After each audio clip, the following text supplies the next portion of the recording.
আমি 11 বছর এই ঢাকা মহানগরীতে চাকরি করেছি। সো আমার এই ব্যাপক অভিজ্ঞতা আছে।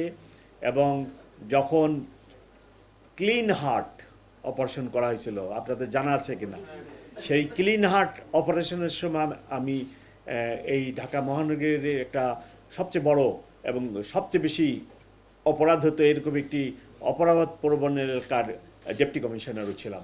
সেই অভিজ্ঞতা আমার আছে। তো আপনারা প্লিজ এই কথা বলবেন না যে সব চলে গেল, ল অ্যান্ড অর্ডার খুব খারাপ, ক্রাইম সিচুয়েশন ভেরি খারাপ। আপনারা তো অনেক ভালো আছেন ইনশাল্লাহ।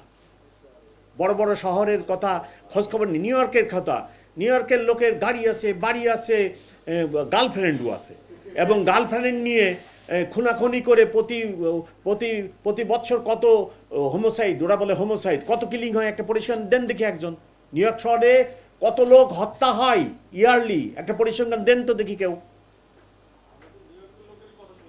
এবং সেখানে 600-700 না কত এরকম একটা বিগ নাম্বার, আপনি যেটা কল্পনার মধ্যে আনতে পারবেন না কিলিং হয়। এত লোক হত্যা হচ্ছে এক নিউ ইয়র্কে, এই হোমোসাইড, ওরা বলে হোমোসাইড।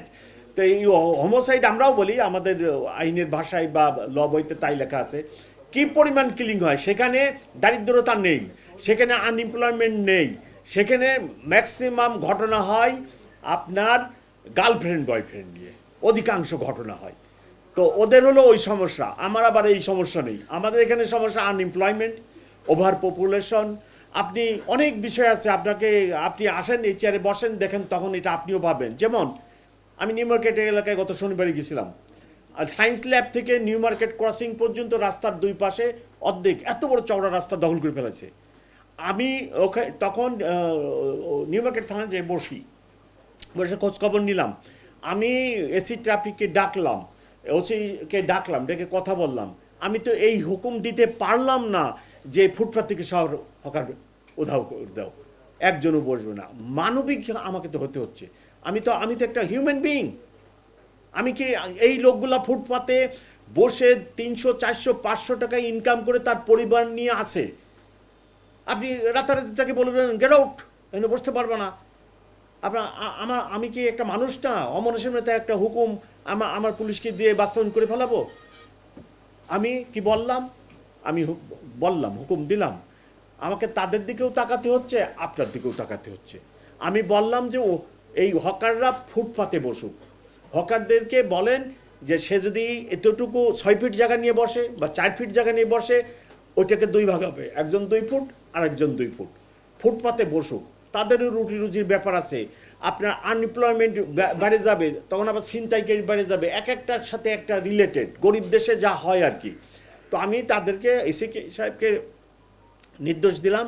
পরবর্তীতে আমার এডিশনাল কমিশনারকেও আমি পরের দিন সকালে ডেকে বলছি যে ওইখানে রাস্তাটা ফুটপাত হকাররা দখল করবে না, রাস্তাটা দখল করবে না, কিন্তু ওরা ফুটপাতে থাকুক। আপনারা একটা হিসাব নেন, কত লক্ষ লোক আপনার এই রাস্তায় হকারি করে জীবন যাপন করতেছে। আমি বিশাল এক অফিস, এয়ার কন্ডিশন গাড়ি, এয়ার কন্ডিশন বাসায় থাকি, আর আমার স্বপ্নটাও ওইভাবে রাখবো, হয় না। আমার ওই হকারের দিকে তাকাইতে হবে। ইভেন আমার ব্যাটারি চালিত রিক্সা, ম্যানুয়ালি অপারেটেড রিক্সা চালক, ও বাঁচতেছে, ও 10,000 টাকা ইনকাম করে। রিক্সা চালকের গ্যারেজের উপরে দেখবেন শেড করা থাকে, গ্যারেজের উপরে ঘুমায়, নিচেই রিক্সা, ওখানেই রান্না হয় ওনাদের লঙ্গঠানার মতো। ওই রিক্সা চালক ওইখানে 150 টাকা বা এরকম সামথিং দিয়ে 3 বেলা খায়। 20 গ্রাম থেকে আসছে, 10,000 ইনকাম হলে 2,000 এসে চলে, 8,000 20 গ্রাম পাঠায় তার পরিবারটাকে সে লালন পালন করে। আপনার এইভাবে জিনিসটাকে দেখবেন। আপনি আমাকে বলতেছেন মানবিক পুলিশ বানাইতে হবে, পুলিশ কমিশনারই মানবিকটা। পুলিশ কমিশনার একটা অমানবিক কাজ করে বেড়ায়। আমাদের কিন্তু এইসব ভাবতে হবে। আপনি বললেই হকার উঠাই দিলেন, ওর পরিবারটা আছে না, 4-5টা লোক নিয়েও চলে না।